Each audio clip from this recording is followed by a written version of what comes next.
रामदास कदमांची केस संपली आहे। निवडणुकीत जनता त्यांची फाईल बंद करेल। संजय राऊतांचा रामदास कदमांना टोला।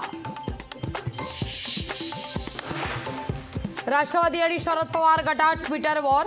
अरुणाचल प्रदेशमध्ये राष्ट्रवादीनं निवडणूकच लढली नव्हती, मग राष्ट्रवादीचा आमदार कसा?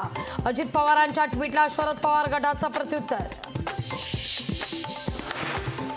आपल्याला शरद पवार म्हणतात, लक्षात ठेवा। शेळके, तुमच्या अर्जावर माझी स्वाक्षरी आहे, लक्षात ठेवा। कार्यकर्त्यांना दमदाटी केल्यावरून पवारांची टीका। मुनगंटीवारांच्या मताप्रमाणे आम्ही सीट घेणार नाही। मुनगंटीवारांनी बोलण्याचं काही कारण नाही। छगन भुजबळांचं मुनगंटीवारांना प्रत्युत्तर। रायगडमधल्या भाजपा पदाधिकाऱ्यांचा सामूहिक राजीनामे। तटकरेंचं काम करण्यापेक्षा पक्ष सोडलेला बरा।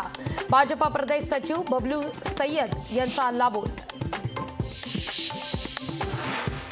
मवियाकडे नगर दक्षिण करता उमेदवार नाही, त्यामुळे आमच्या नेत्यांना ऑफर देत आहे। खासदार सुजय विखेंचा अमोल कोल्हेंना टोला।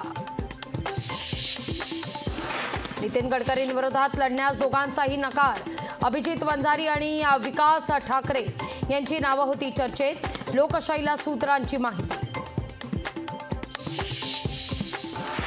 मवियाचा जागा वाटप 3-4 दिवसात पूर्ण होणार।